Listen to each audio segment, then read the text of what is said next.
एक ही मृग का प्राण लेती है, परंतु ये राज तृष्णा राज्य के साथ साथ राज परिवार का, राजकोष का, राज सेना का, सबका बलिदान लेती है।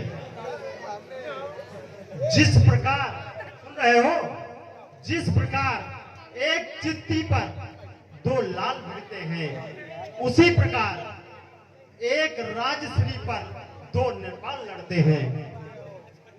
और सुनो, जो हारता है वो तो हारता ही है, परंतु जो जीतता है उसकी भी एक प्रकार से हार ही होती है। इसलिए इस डाइन तृष्णा को, इस नागिन तृष्णा को धिक्कार ही धिक्कार है। जब एक हुआ तो 10 होते, 10 हुए तो 100 की इच्छा है। 100 पाकर भी ये बोध हुआ अब सहस्त्र हो तो अच्छा है। बस इसी तरह बढ़ते बढ़ते राजा के पद पर पहुंचा है, फिर भी संतोष नहीं होता, ऐसी ये डाइन तृष्णा है। जब तलक हृदय में तृष्णा है तब तलक प्रकाश नहीं होता। हाँ, आयु नाश हो जाती पर तृष्णा का नाश नहीं होता। यथार्थ भ्राता।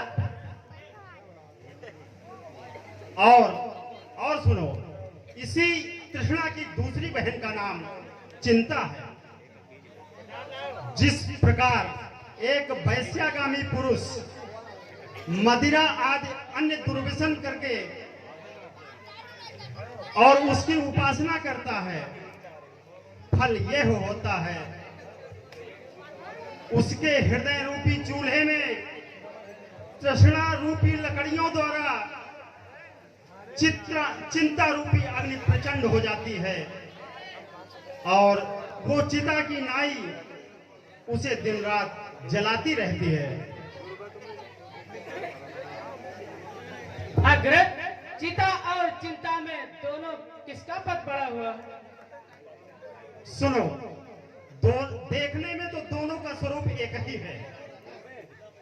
भेद सिर्फ इतना है कि चिंता में अर्धनकार बढ़ा हुआ होता है। क्यों बढ़ा हुआ है? चिता हम जिसको कहते हैं वो मुर्दों को जलाती है, बड़ी है इसलिए चिंता जो जीते जी को खाती है।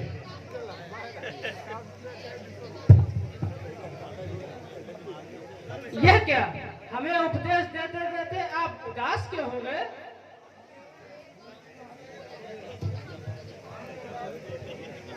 सुनो, जिस चिंता की इस प्रकार कथा कही जाती है, यही चिंता इस समय मेरे हृदय की तंत्री को झनकार रही है। मेरी शांति वाटिका में दावानल भड़का रही है।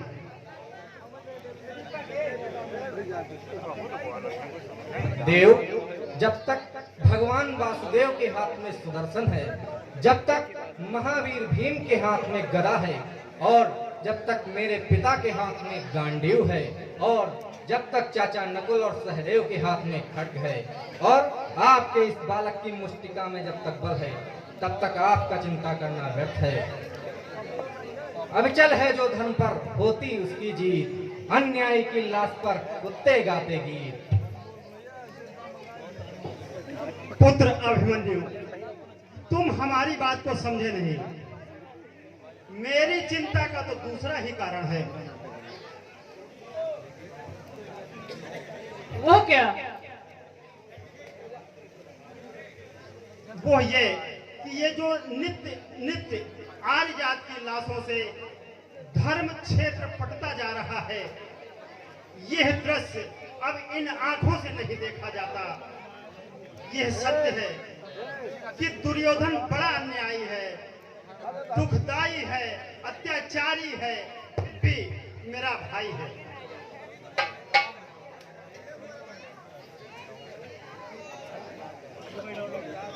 महाराज, आपका यह बर्ताव संग्राम के स्थान पर नहीं सुहाता। यह दया भाव, यह शांत स्वभाव इस समय हमें कायर बनाता है। विपरीत समय का मीठापन विष का सा भय दिखलाता है। मीठे वचनों के कारण ही तोता पिंजरे में आता है। जो ज्यादा मीठा होता है वो अपना नाश कराता है। मीठे गन्ने को देखो तो कोल्हू में पेरा जाता है।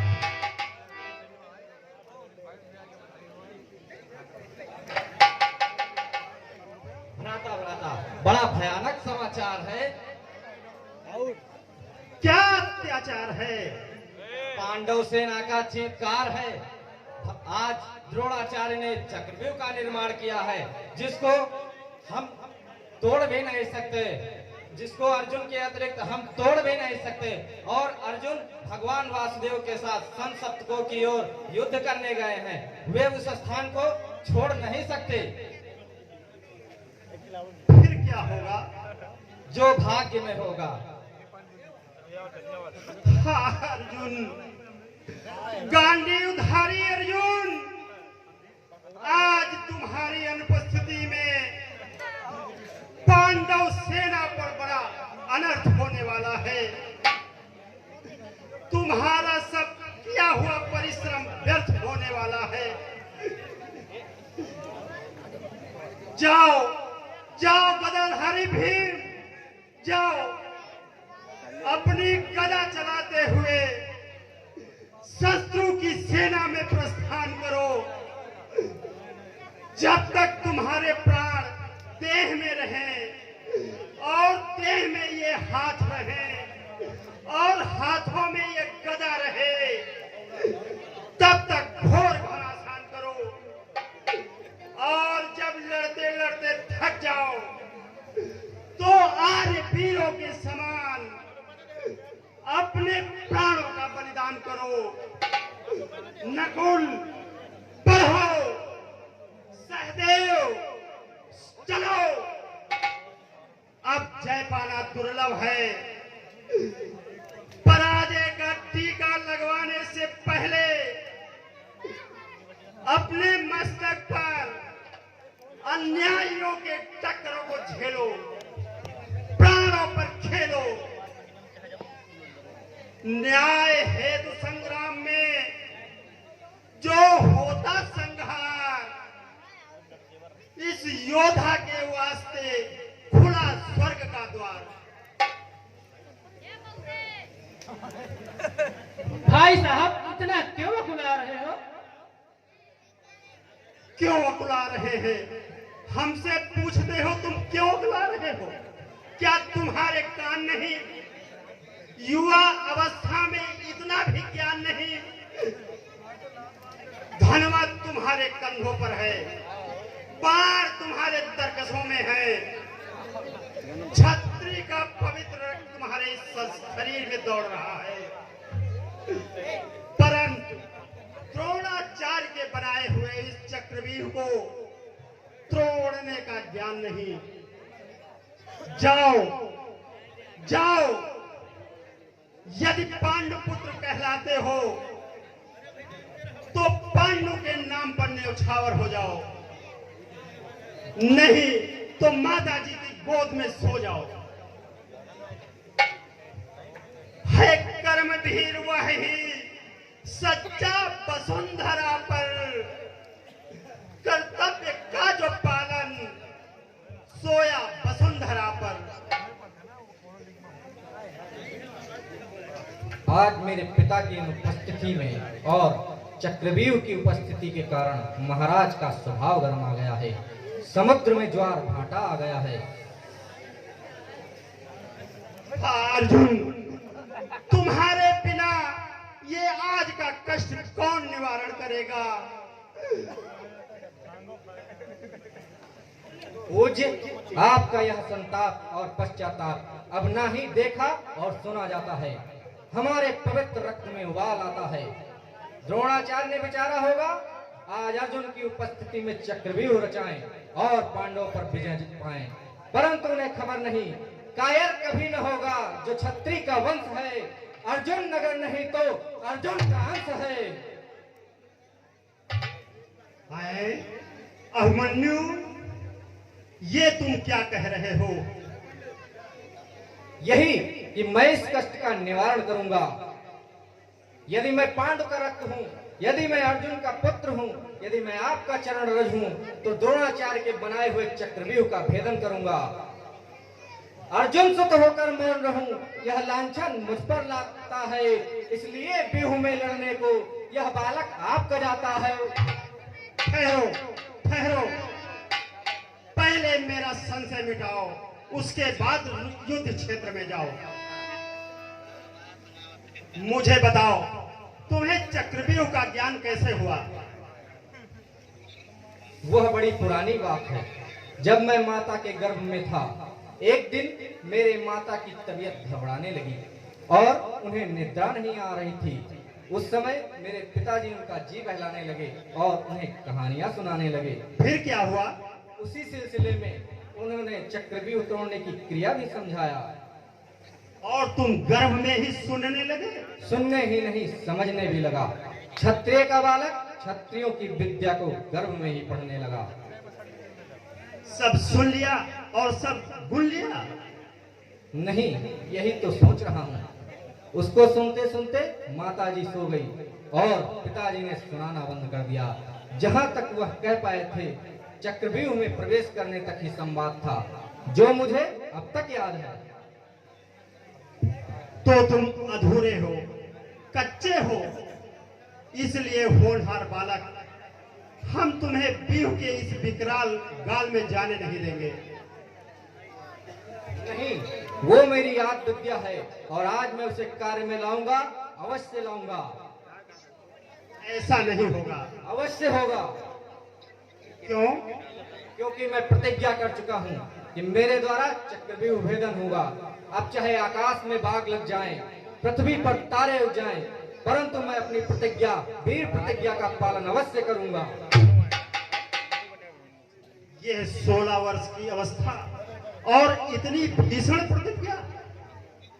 यह 16 वर्ष की अवस्था और 16 वर्ष की अवस्था वाले मर्यादा पुरुषोत्तम राम ने जब धनुष धारा था, अनेकों अन्यायियों को संहारा था, पृथ्वी का भार उतारा था।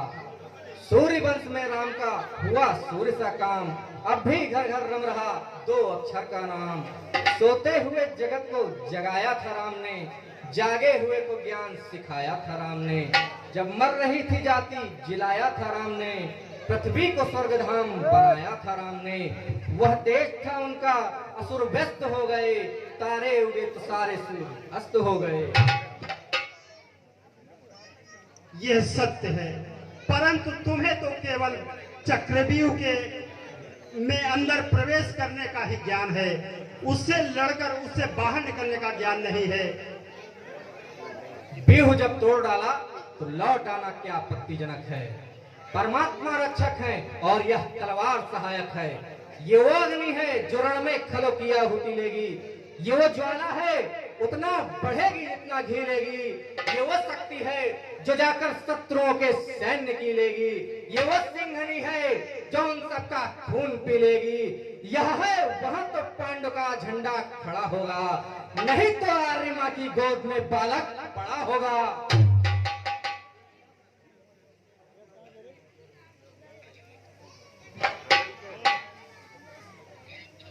महाराज, राजकुमार की अगर यही हट है तो जाने दीजिए। अपनी युवा अवस्था से भरी उमंग को तड़काने दीजिए, भड़काने दीजिए। अगर सबकी इच्छा है तो जाओ। सुभद्रा की आंखों के तारे, युवराज हमारे, युद्ध में अपना कौशल दिखाओ और शत्रुओं पर विजय पाओ।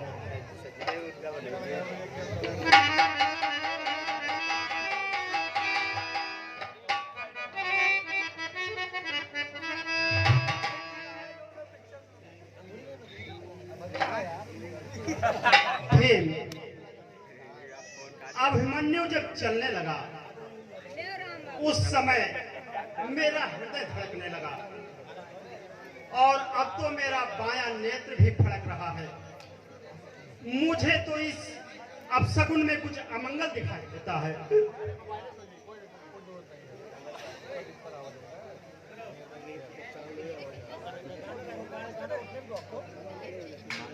महाराज, राजकुमार वहां अकेला ही जा रहा है, इसलिए आपसे निवेदन है, मुझे भी जाने की आज्ञा दीजिए, मैं भी वहां जाऊंगा। ठीक है, ऐसा ही करो। तुम सब चलो और अभिमन्यु के पीछे रहो। राज सिंहो चलो आगे, बढ़ो, बढ़ना है तुम्हें। जीत कर कौरवी सेना के सीने पर चढ़ना है तुम्हें। धार तलवार की है, प्यास बुझाने के लिए। यही गंगा है सिपाही के नहाने के लिए।